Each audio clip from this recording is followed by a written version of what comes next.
Kenapa nih? Kenapa? Kok caranya seperti itu? Enggak, tadi temennya Dini beli mainan yang baru. Terus kenapa kalau ada yang beli mainan? Pengen juga, enggak. Oh, diri ya. Tak diri nak. Diri itu penyakit hati. Gimana bunda cara menghindari itu? Ya, sayang. Diri nak. Hati adalah penentu atau cerminan dari sikap dan perbuatan manusia. Isi hati seseorang hanya diketahui dirinya sendiri dan Allah. Manusia adalah makhluk sempurna yang diciptakan Allah dengan berbagai kelebihan, seperti dapat merasakan sedih, senang, marah melalui hatinya. Isi hati seseorang dapat menjadi penentu akhlaknya.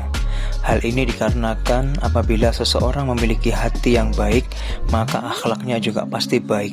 Dan apabila seseorang memiliki hati yang buruk, maka akhlaknya pun pasti akan buruk. Akhlak dalam bahasa Arab berasal dari kata khuluq yang berarti tingkah laku, perangai, atau tabiat. Secara terminologi, akhlak adalah tingkah laku seseorang yang didorong oleh sesuatu keinginan secara mendasar untuk melakukan suatu perbuatan.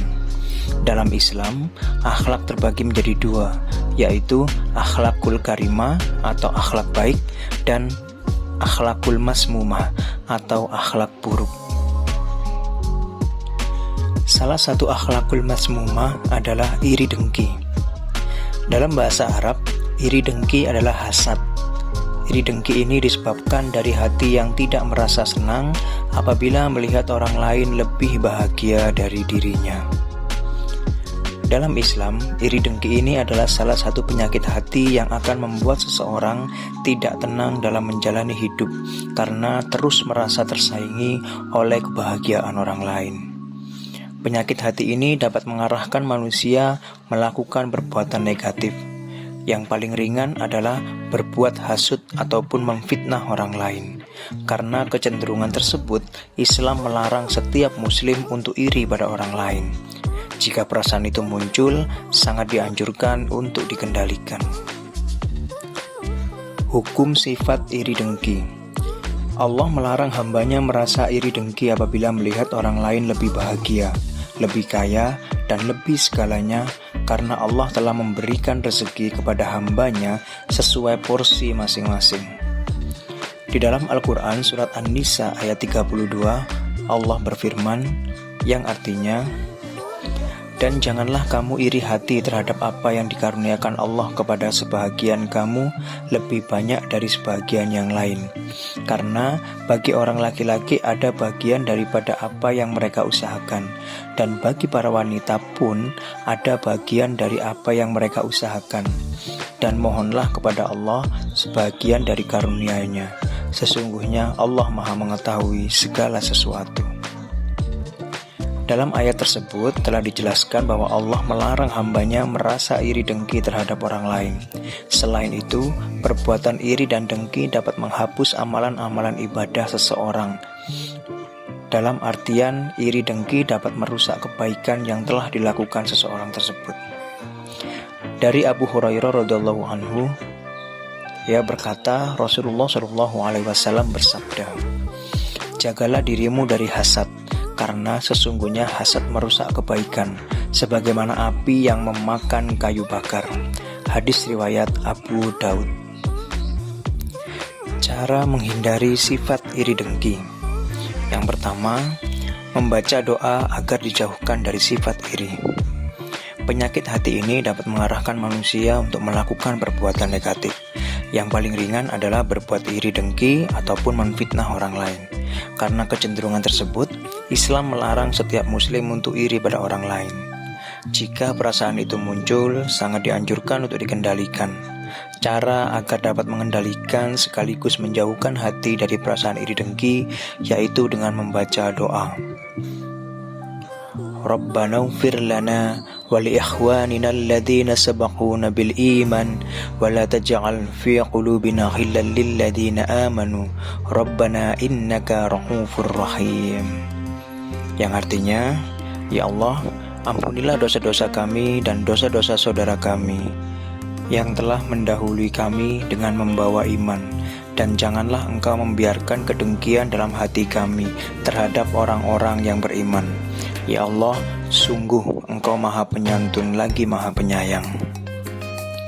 Yang kedua, perbanyak istighfar. Beristighfar bisa menghilangkan dosa dan noda penyakit hati.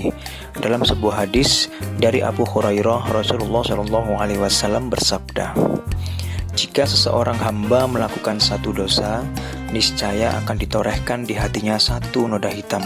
Seandainya dia meninggalkan dosa itu, beristighfar dan bertaubat, niscaya noda itu akan terhapus. Tapi jika dia kembali berbuat dosa, niscaya noda-noda itu akan semakin bertambah hingga menghitamkan semua hatinya. Itulah penutup yang difirmankan Allah. Sekali-kali tidak demikian. Sebenarnya apa yang selalu mereka lakukan itu telah menutup hati mereka. Quran Surat Al-Mutaffifin ayat 4. Hadis riwayat Tirmizi. Yang ketiga, perbanyak ibadah. Dengan memperbanyak ibadah dan pengetahuan mengenai agama, niscaya seseorang akan menemukan cara menjadi pribadi yang baik dan benar, serta mendasarkan semua perbuatan dalam hidup untuk beribadah. Dengan beribadah, maka iman seseorang juga akan bertambah dan mampu menyingkirkan segala sifat tercela, termasuk dengki dalam hati. Yang keempat, perbanyak bersyukur. Bersyukur adalah salah satu cara agar tetap istiqomah di jalan Allah, dan agar sebagai seorang hamba tidak melupakan bahwa semua orang memiliki hak yang sama untuk diberikan nikmat atau berkat dari Allah. Yang kelima, jaga silaturahmi. Dengan memelihara silaturahmi yang baik, maka seseorang akan bisa mendapatkan kesan yang sebenarnya tentang orang lain. Selain itu juga bisa mempererat hubungan serta rasa persaudaraan antar sesama umat, sehingga terhindar dari perasaan iri dengki. Yang keenam, menyadari bahwa sifat iri dengki tidak disukai Allah. Jika seseorang menyadari bahwa sifat iri dengki adalah perbuatan yang tidak disukai Allah, maka seseorang akan lebih berhati-hati dalam menggunakan hatinya untuk berprasangka kepada orang lain. Seseorang sadar bahwa iri dan dengki tidak akan memberikan keuntungan dan justru memunculkan permusuhan. Yang ketujuh, rajin mengerjakan sholat. Dengan rajin mengerjakan sholat fardu dan sholat sunnah, seseorang akan lebih terhindar dari perbuatan keji seperti iri dan dengki. Di dalam Al-Quran surat Al-Ankabut ayat 45, Allah berfirman yang artinya, bacalah apa yang telah diwahyukan kepadamu, yaitu Alkitab, Al-Quran, dan dirikanlah sholat. Sesungguhnya sholat itu mencegah dari perbuatan-perbuatan keji dan mungkar. Dan sesungguhnya mengingat Allah, sholat adalah lebih besar keutamaannya dari ibadah-ibadah yang lain, dan Allah mengetahui apa yang kamu kerjakan. Maaf ini